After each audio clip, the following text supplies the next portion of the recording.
Bonjour à tous, bienvenue dans notre émission Les propos de Picadelo. Nous avons le plaisir d'accueillir à nouveau Sophie Brangard, spécialiste et animatrice de Faber et Maslich. Bonjour Sophie. Bonjour. Vous animez des ateliers autour de la question de la fratrie, notamment un atelier qui s'intitule Frères et sœurs sans rivalité. C'est dans ce cadre-là aujourd'hui que nous vous accueillons. Une fratrie sans rivalité, tous les parents en rêvent. Oui. Hein. C'est vrai que pour les parents, c'est très fatigant de gérer les conflits au quotidien des enfants, de gérer aussi la jalousie. Oui. Hein. Oui. Est-ce que vous pouvez nous en dire plus ? Oui, bon déjà la jalousie, ça fait partie de toutes les familles, on va dire. Hein. Dans les ateliers, on a pas mal d'exercices et notamment un où on demande aux parents de se mettre dans la peau d'une femme dont l'homme prendrait une nouvelle femme. Et c'est vrai que si on imagine partager notre vie avec une autre femme ou pour un homme avec un autre homme, c'est extrêmement difficile de se dire que oui, il aime les deux de manière unique et que chacun a sa place et de garder confiance en l'amour de ce mari, sachant qu'il en a en parallèle une autre. Tout à fait. Et donc, pour les enfants, c'est tout aussi difficile d'accueillir un petit frère ou une petite sœur. C'est-à-dire qu'il a une place et la jalousie, elle est naturelle d'avoir la sensation que peut-être on est moins aimé par le parent que son frère ou sa sœur.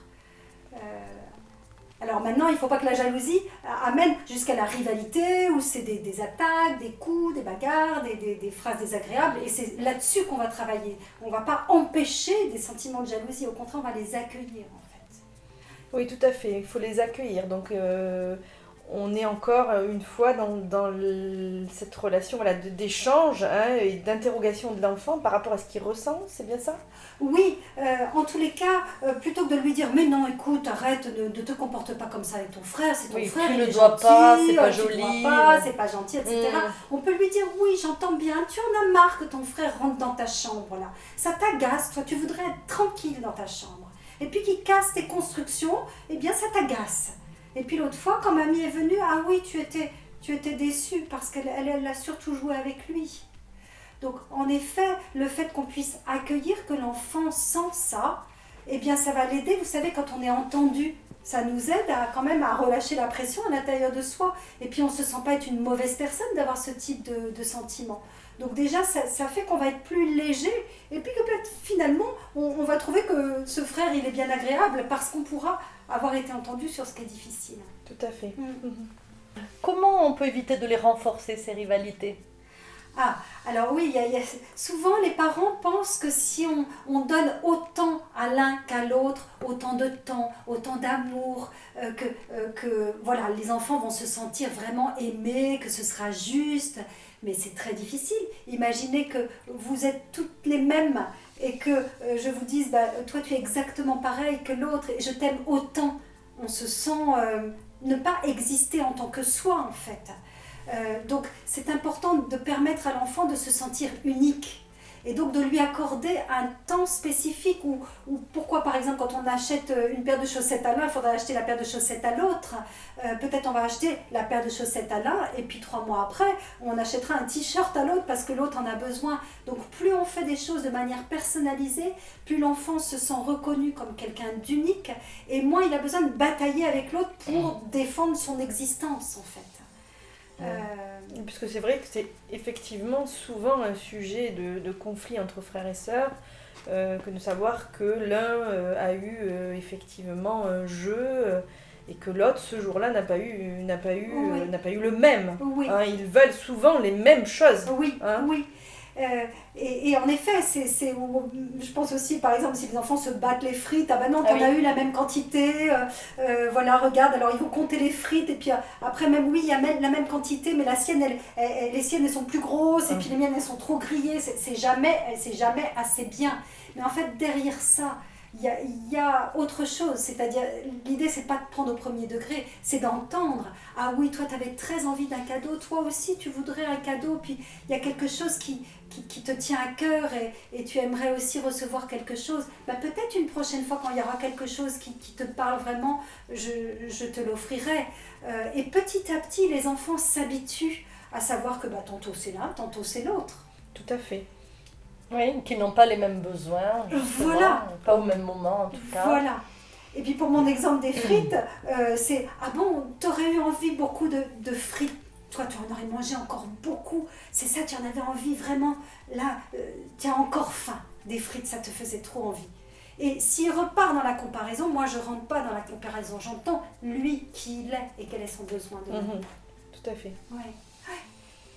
Oui, c'est vrai, c'est très habile. Parce que sinon, effectivement, si on va plus loin, si on entre dans leur jeu, leur comparaison, qu'est-ce qu'on fait? On compte les frites? Non, c'est vrai que c'est pas possible. Je revois une maman qui, elle lisait le soir une histoire à ses enfants. Alors, elle mettait 5 minutes. Alors, oui, mais c'est 5 minutes à lui, t'as commencé avant, oui, mais il était sur tes genoux. Et en fait, les 5 minutes n'étaient pas fiables. C'était jamais assez bien. Et lorsqu'elle a décidé de proposer à chaque enfant de dire, lui, qu'est-ce qu'il avait envie de lire ou de faire ce soir-là avec sa maman, chacun choisissait son livre ou son petit jeu ou le sujet qu'il avait envie de partager, et elle n'avait plus besoin de mesurer le temps, et chacun était content parce qu'il avait eu le partage avec sa maman qu'il souhaitait. Voilà, et puis individualiser à la fois. C'est ça, c'est vraiment l'idée d'individualiser au maximum.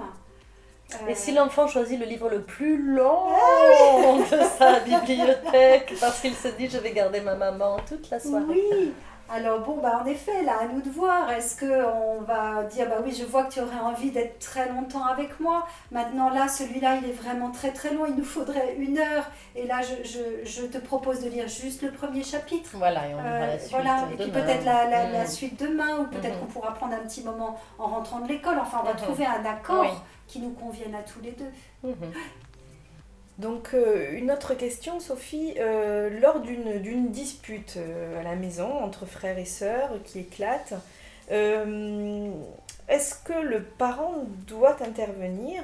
C'est vrai qu'on a toujours tendance à avoir envie de soutenir ou de protéger un petit peu le petit dernier qui est souvent écrasé ou par le grand frère ou la grande sœur qui est souvent aussi un petit peu plus rusé, plus mature forcément.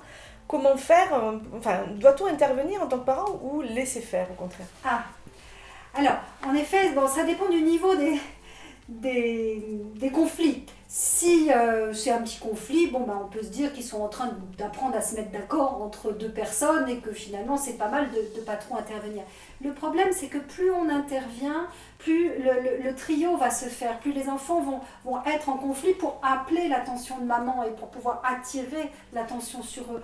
Donc tout ce qu'on peut faire pour les laisser se débrouiller un petit peu seuls, c'est pas mal. Maintenant, si on voit en effet que le conflit prend des proportions, alors évidemment, s'il y a danger, on intervient tout de suite, on sépare.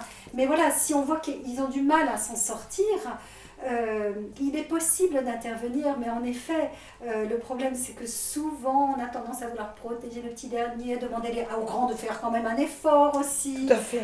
Voilà. Et qu'est-ce qui peut se passer pour le grand? Le grand, déjà, il partage sa place avec le plus petit. Et puis, en plus, sa mère est tout le temps en train de lui demander de faire des efforts pour lui. Et puis alors, oui, je ne suis pas disponible parce qu'il y a le petit, et puis tu peux prêter tes jouets parce que toi, tu peux en trouver un autre. Et au bout d'un moment, le grand, il peut en avoir vraiment marre du petit. Et ça peut monter la sensation de j'en veux à ce petit et j'ai envie de ne pas être sympathique avec lui. Oui, puis ça favorise la jalousie, du coup. On en revient à ça. Exactement. Et donc du coup, l'idée là est en effet de plus pouvoir intervenir, mais en entendant le point de vue de chacun. En évitant de se positionner en juge qui va dire qui a raison, qui a tort, qui devrait prêter, qui devrait avoir le jouet. Et les accompagner pour trouver leur propre solution, en écoutant le point de vue de chacun, un petit peu comme un médiateur finalement, mais en laissant la solution entre eux. Ce qui va leur apprendre petit à petit à gérer leurs conflits sans nous. Tout à fait. Bon, merci Sophie d'avoir partagé ce moment avec nous. Avec plaisir. Et nous vous retrouverons sûrement. Retrouvez cette interview sur www.picadello.com. Continuez à partager de bons moments avec vos enfants et à bientôt.